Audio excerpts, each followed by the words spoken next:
Okay, let's dive right into this explainer and solve a really fascinating mystery. How your technology might soon know exactly what you want before you even know it yourself. Have you ever been using a smart device and just found yourself so frustrated because it's completely ignoring how you naturally want to interact with it? Well, today we're unpacking a groundbreaking CHI 2025 study that explores a solution that honestly feels straight out of science fiction. Picture this. You're working, maybe playing a game or designing something in augmented reality. Suddenly, your device seamlessly adapts to your preferred input method. It switches instantly between hand gestures and a physical controller, literally just by reading your mind. I know, it sounds completely like magic, right? But researchers are actually doing it. They're decoding brainwaves to understand our real-time subconscious preferences. Today, we're going to act as neural detectives. Here is our agenda for the investigation. 1. Mind reading in AR. 2. The problem with questionnaires. 3. Hands versus controllers. 4. Decoding the brain. 5. The expectation twist. And 6. The future of AR. Let's get to it. Section 1. Mind reading in AR. We are starting off with the ultimate goal here, which is creating immersive environments that dynamically adapt to you, rather than forcing you to adapt to them. So the crucial takeaway is that our preferences simply aren't static. Get this, research shows that roughly 80% of users want their AR systems to periodically detect and adjust to what they want to use, in real time. Depending on whether you're trying to do a super precise task or just making a broad sweeping motion, you might suddenly want a controller instead of a hand gesture. The problem is, our current technology really struggles to keep up with these dynamic, split-second shifts in our minds. Section 2. The problem with questionnaires. Now, you might be wondering, if systems need to know what we want, why not just ask us? Well, relying on humans to self-report has some pretty major flaws. Traditional post-task questionnaires are basically like a toddler in the backseat asking, "Are we there yet?" every 5 minutes. It is incredibly fatiguing and totally disrupts the natural flow of whatever you're doing. When designers use surveys, they're getting delayed, heavily biased feedback. I mean, you are asking someone to consciously rate an unconscious feeling they had 5 minutes ago. It completely fails to capture those real-time shifts in what a user actually prefers right in the heat of the moment. Section 3. Hands versus controllers. To crack this case and find a better way, the researchers needed to set up a really rigorous testing ground. So let's meet our two main suspects, bare hands and handheld controllers. In this testing arena, participants performed 3 classic AR tasks: pointing to targets, grabbing and manipulating virtual blocks, and rotating cubes to specific angles. To keep it highly scientific, they varied the difficulty based on Fitts' law. That's a standard UX rule that measures movement difficulty by changing the distance and angles to make the tasks progressively harder. And for every single task, participants alternated back and forth between using their bare hands and using a physical controller. But who was actually doing the testing? To make sure the data wasn't totally skewed by pro gamers or tech wizards who just naturally love controllers, the researchers brought in 30 participants to form a perfectly balanced group. It was an almost perfectly even split, ranging from total novices who had literally never touched AR, right up to advanced AR experts. Section 4. Decoding the brain. With our suspects and our participants all lined up, it was time to bring in the silent observer to monitor the clues. The setup for this was wild. Participants were wired up with a Mobi EEG headset featuring 26 gel-free electrodes, literally mapping their scalp. And they wore this at the exact same time as a Magic Leap 2 AR headset.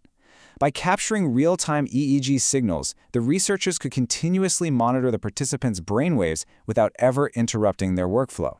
No pop-up surveys, no pausing the task, just pure, real-time brain data. To make sense of all that chaotic brainwave data, the team split every single interaction trial into distinct phases. First, a neutral fixation phase, then a 3-second preparation phase right after they were told what tool to use. Next came the actual task execution phase, and finally a 3-second completion phase. They needed to pinpoint the exact moment the brain reveals its true preference. The results? Absolutely staggering. By looking at specific frequency patterns and feeding them into a super powerful machine learning model called XGBoost, the system was able to decode user preference directly from the brain with up to 86% accuracy. No way, right? That means the system correctly guessed whether the user liked or disliked the input method almost 9 times out of 10, purely from invisible electrical signals in their head. But here's the million-dollar question. When exactly was the machine learning model getting its absolute best data? Surprisingly, your brain doesn't scream its preference while you're actively struggling with a task. The execution phase was actually pretty noisy, mostly because of all the physical movement. The best data actually came during the completion phase. It's that immediate post-task window, that subconscious sigh of relief, or that quick wave of annoyance right after the action is done. That is the definitive neural signature of our preference. Section 5. The expectation twist. Now, you'd probably think it's as simple as happy brain equals preference, right? Well, scientists uncovered a massive paradox that blew this case wide open. You would naturally assume that preferring a tool means more brain excitement across the board.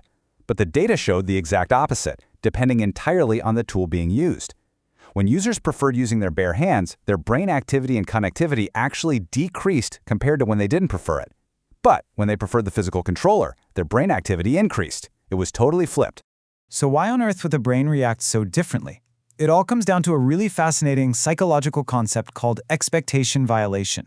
Think about it. We use our hands all day, every day. We subconsciously expect our natural hands to work flawlessly. So when AR hand tracking is even just a tiny bit clunky, our brain gets deeply frustrated and neural activity spikes because our expectations were violated. We only prefer our hands when it's totally effortless and our brain can stay quiet. Conversely, we expect clunky plastic controllers to be a bit awkward. So when a controller actually works smoothly, our brain lights up with a pleasant surprise, a positive expectation violation.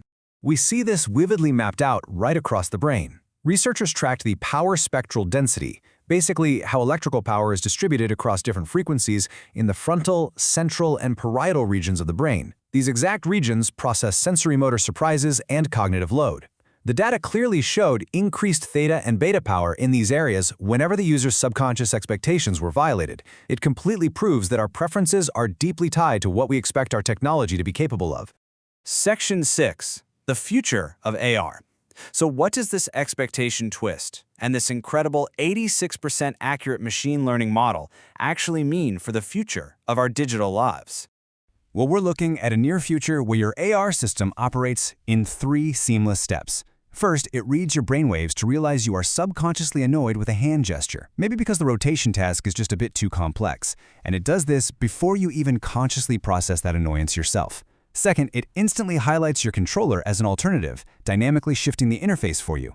And third, you get to experience an unbroken, completely seamless data flow without ever having to fill out a single survey or pause to click a settings menu. As we blur the line between human intent and machine interfaces, studies like this CHI 2025 paper show us that the technology to literally read our preferences is already here. It's no longer about us having to learn how to use the machine, it's about the machine learning how to understand us. The only real question left is this. As devices gain the ability to adapt to your subconscious frustrations, how well do you actually want your technology to know your mind?